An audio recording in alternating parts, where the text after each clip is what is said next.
olha só, agora, ainda falando sobre contextualização do seu texto, tá? Já estamos caminhando para o final, porque eu sei que chega uma hora que vai ficando um pouquinho cansativo. A minha sugestão é que você pare, tome um ar, toma um cafezinho gostosinho, depois você volta aqui para que você não perca as informações, tá bom?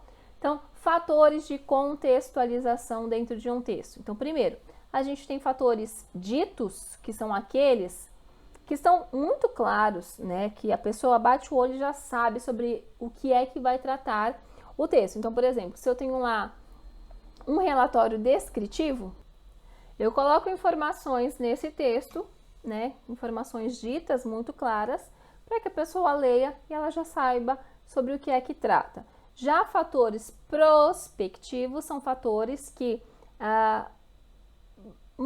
mostram, na verdade, sobre o que é que vai falar um texto. Então, por exemplo, quando você pega um texto que ele começa assim, era uma vez, automaticamente o seu cérebro já sabe que, olha, leu Era Uma Vez, está lendo um conto de fadas, certo? Então, aqui é um fator de prospecção, porque está dizendo aí sobre o que é que vai tratar o seu texto, tá? Então, fator prospectivo. Ah, Lina, mas tem algum outro exemplo? Sim, você pode pensar também, por exemplo, deixe-me ver. Por exemplo, quando você vê assim, receita de bolo de cenoura com chocolate. Você sabe sobre o que é esse texto, não sabe? Você já sabe que ali, tá, aqui eu tenho um texto onde vai me ensinar a fazer um bolo de chocolate, tá? É um fator prospectivo. E depois um fator de focalização. Quando você escreve, você foca exatamente naquilo que você quer passar para o seu leitor, tá? Ou que você pretende que o seu leitor capte ali, certo? E aí tem um exemplo bastante legal, que olha só, eu vou até ler para você aqui. É um texto... O primeiro texto, ele tem como título Um Dia Horrível. O texto, ó.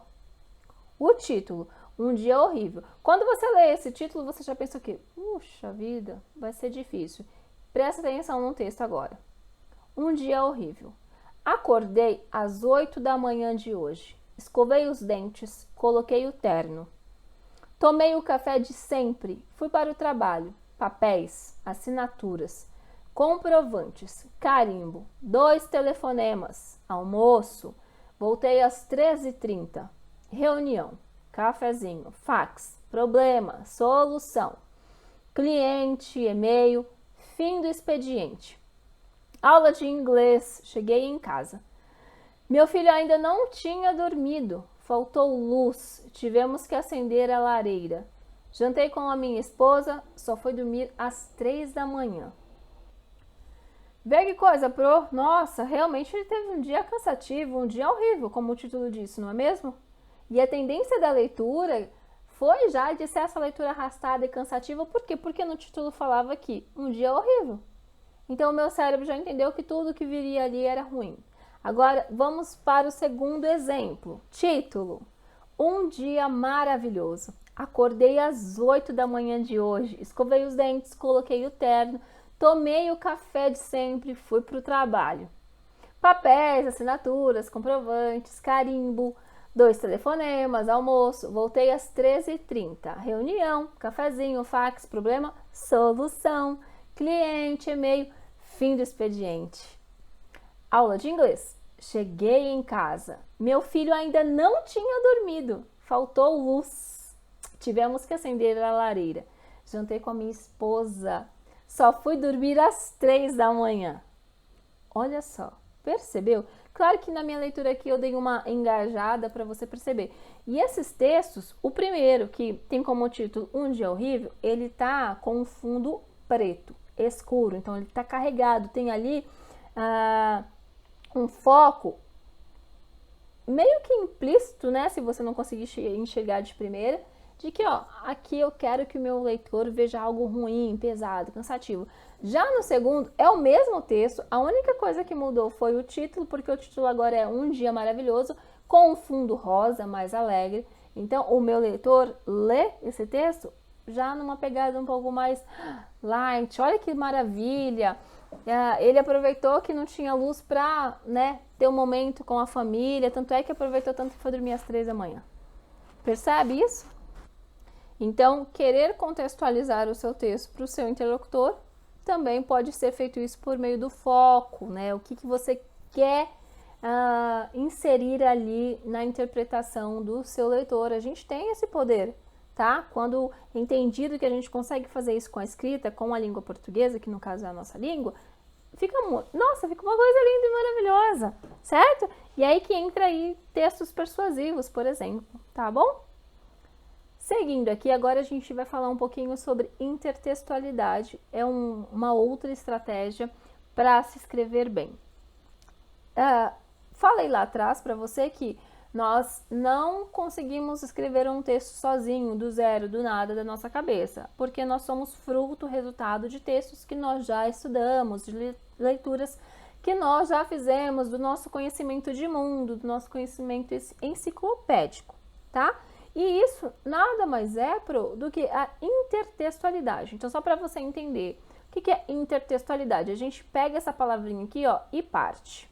Então, você tem texto, que é o texto, e depois você tem aqui inter, então, entre textos, certo?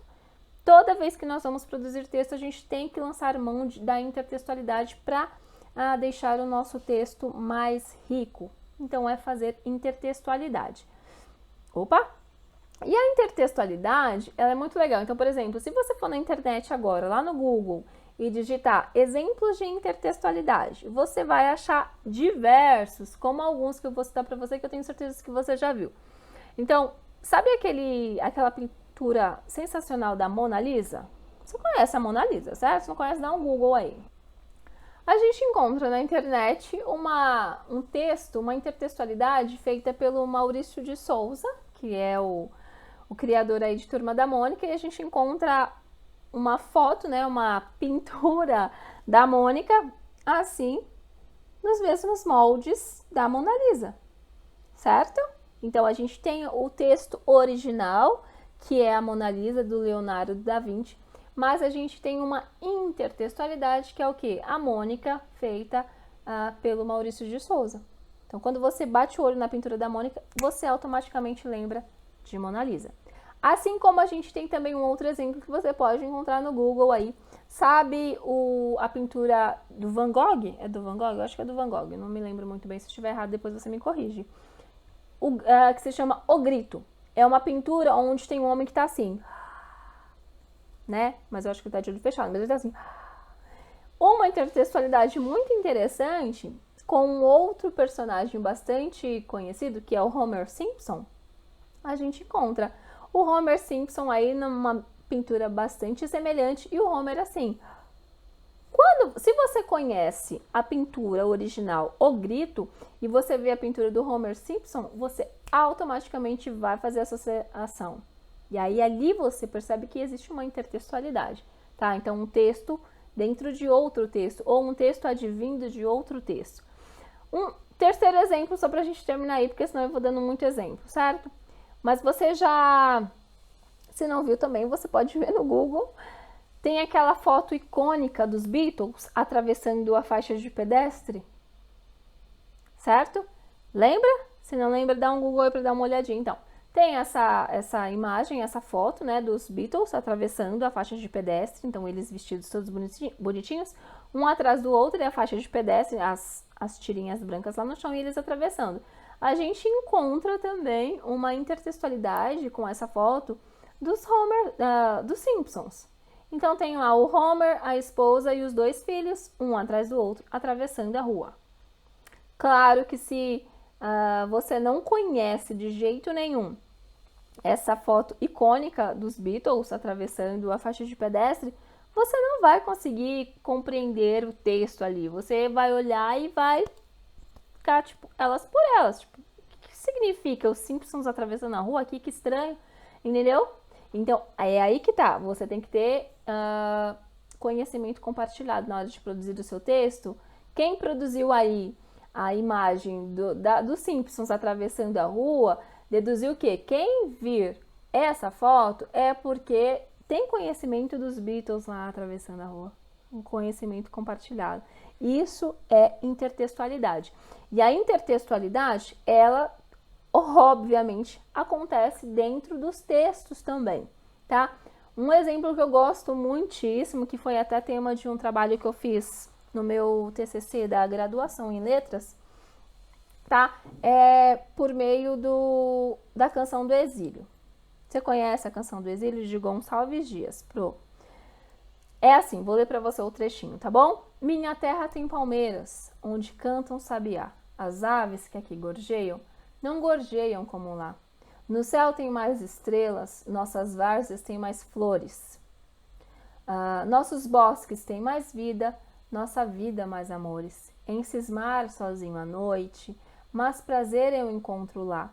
Minha terra tem palmeiras, onde cantam sabiá.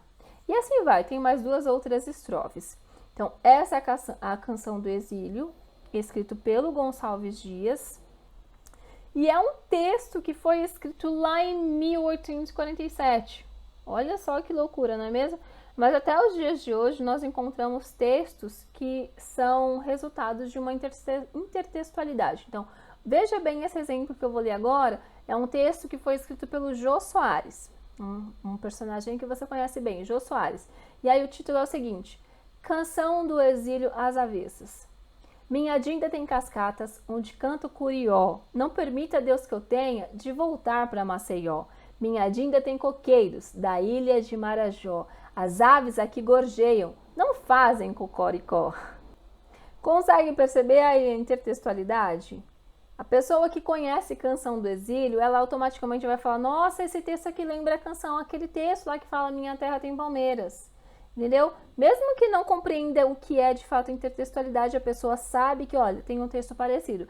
Assim como tem uma charge também, bastante legalzinha, que fala assim: minha terra tem Corinthians, onde canta o sabiá. Minha terra tem palmeiras. E aí o cachorrinho fala: cada um tem o que quiser. Acho maravilhosa essa charge. Entendeu? Então começou: minha terra tem Corinthians, onde canta o sabiá. Então, é uma intertextualidade lá de Canção do Exílio, Pro.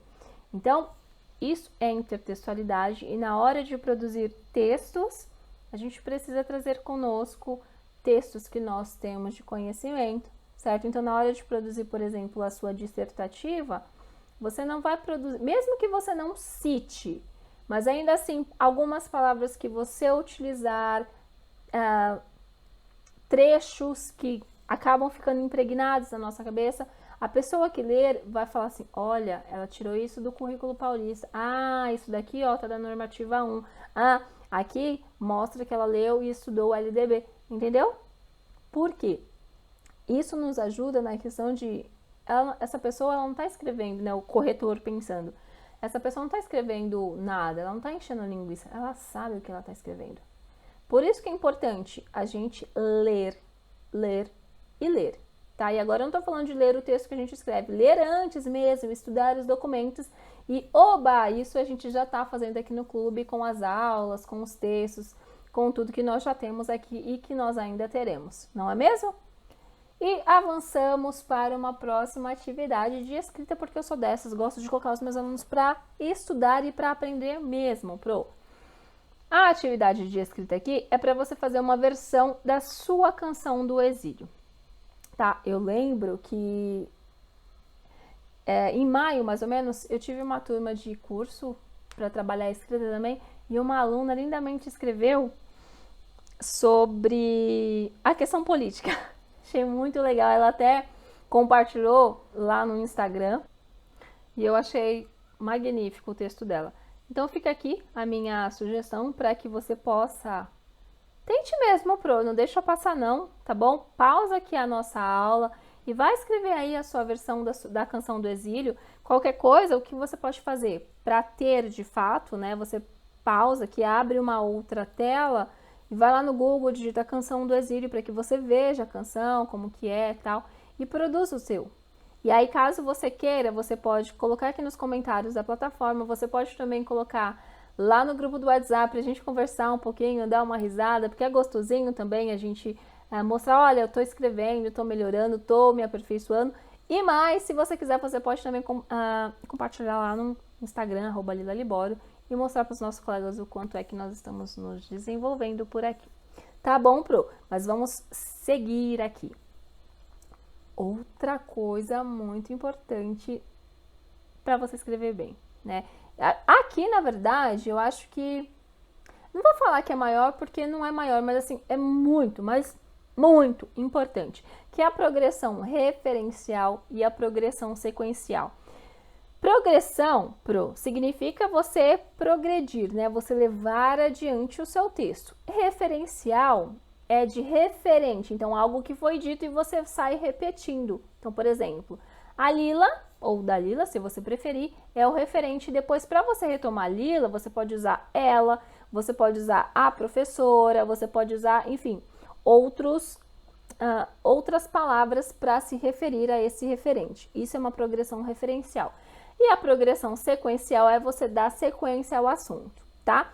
Eu não vou entrar em detalhes aqui, por quê? Porque tanto progressão referencial como progressão sequencial serão destrinchados na nossa aula de coesão e coerência. Já vai se preparando, porque a nossa aula de coesão nossa, não sei nem, vai ser longa, tá bom? Então, já se prepara. Tudo bem? Então, eu coloquei aqui progressão referencial e sequencial, só para você saber que é uma das estratégias para se escrever bem. A gente precisa lançar mão disso daqui, dessas estratégias, para que o nosso texto, ele flua, para que ele consiga atingir ali o objetivo, tá? Que é o de tirar nota 10. E vamos lá. Quais são as etapas, então, para se escrever um bom texto? É um resumo do que eu já vinha te falando. Para você escrever um bom texto, primeiro você precisa o quê? Fazer um planejamento, tá? Planejar é você sentar o bumbum na cadeira mesmo, e planejar o seu texto. Então, na questão da dissertativa, você já tem o seu tema, né? O foco ali que você vai ter de destrinchar no texto.